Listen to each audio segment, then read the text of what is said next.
My name is Cristel Boyd, and I started my journey into motherhood way before my time. I was from a broken family of divorce, and my mom lived here in Missouri. My dad lived in California. So I had bounced back between the two places several times. I went to 13 different schools, and my closest sister and I counted 26 houses that we had lived in. And we knew there was more, but we physically couldn't remember anymore. My mom was very poor. She worked like a man, smoked cigarettes like a chimney, and drank coffee like water, and just tried to do the best she could. She was very prideful, so she never accepted help from any sort of organization like WIC or Parents as Teachers or any sort of welfare from like government assistance. And she did the best she could, but my sister and I had gone several times without electric or water or phone. It would be turned off. There was one time we had stayed in a minivan at a gas station. Another time we had lived in a little shack where when we would take a shower, the wiring was wrong in the wall, and sometimes we would get shocked. So again, Mom struggled. My sister, when she turned 15, she moved out and lived with her boyfriend. So I was pretty much by myself at the age of 13.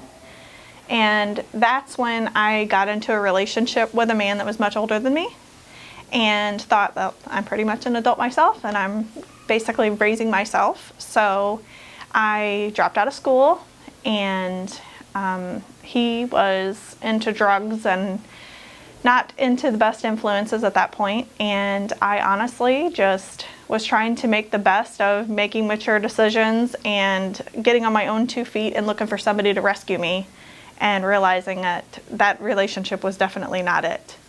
I ended up taking $2,000 out of a mutual fund that my dad had set up for me, and I bought my first trailer, and I had lived there when I had dropped out of high school into 18 years old. And I remember hitting 18 and thinking, wow, I'm an adult, and I can really, show my mom how proud I am of like my accomplishments, and I own my own place and all of these things. And she ended up having brain surgeries that year. She had 2 brain aneurysms and a stroke, so she had 7 brain surgeries.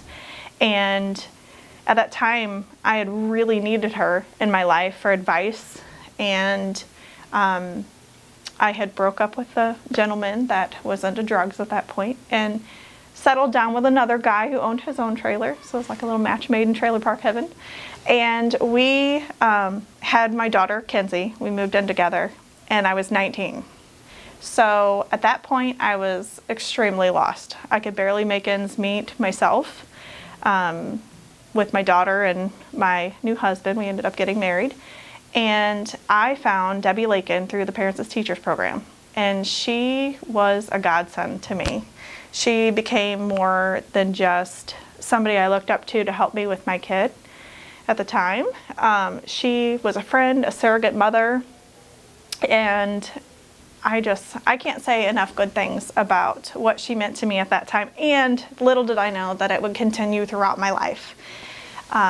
Debbie helped me whenever we had some pipes break in our trailer, so we had to move, and again, kind of figuring out where are we going to go, what are we going to do. We lived with my husband's parents for a little while, then we moved into a trailer. And I remember Debbie was always garage sale shopping, so she would be like my personal shopper. She would have me come up with a list of things that I would really like for my daughter or my home, and then she would go get them at garage sale. So one time she got me like a retractable dog leash. So I was so excited because I thought, here's this lady, who doesn't have to think about me after she has this appointment, but she leaves and she's trying to do good for me even when she's not in my presence. And in silly little ways, like who really needs a retractable dog leash?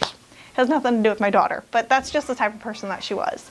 So of course we established a friendship, and she would tell me anything that I struggled with when it came to like breastfeeding. she'd be like, I'd be like, why does breastfeeding hurt so bad? And she'd be like, well, have you heard about the La Leche League? Or, my daughter's so colicky and she's screaming and crying all the time and I don't understand, and she's like, oh, well, have you heard about the baby massage class? So there was always a resource, and, you always hear the saying, well, there's always an app for that. Well, with Debbie, back before we had all this great technology with my daughter and being raised, there was never a resource. Like Debbie had a resource for that. So that was always helpful. And then I ended up having my son, and he was jaundiced, and she taught me all about the bilirubin levels and the little blue light bed. She hooked me up with the Nurses for Newborns program, and I don't know, she's just seriously been a blessing. And I have since always wanted to be in the education field, and I felt like Debbie was a giant inspiration for me. So now I'm a paraprofessional in special education, and I'm going to get my bachelor's degree, and I honestly have a lot to thank to parents as teachers when it comes to where I'm at today, because I really went from being unaware to being an advocate, and just realizing that it takes little steps here and there. It's not going to happen overnight, but when parents as teachers go out and the parent educators are sitting with these young girls, they may not think that those little seeds they're planting in that moment are making that great of a difference. And it may take 5-10 years or until their kids are grown and they're seeing their kids' accomplishments for them to appreciate what the program has done for them. But I can honestly say that now I'm blessed to come into the building that I work at, and Parents as Teachers is housed in the same building where I work with special ed kids. So I get to be a colleague now and a coworker, and we get to share stories of the successes with my kids. My daughter is 16 now. She has her own job. She drives. She's in the National Honor Society. She medals in cross country, and is just an amazing girl.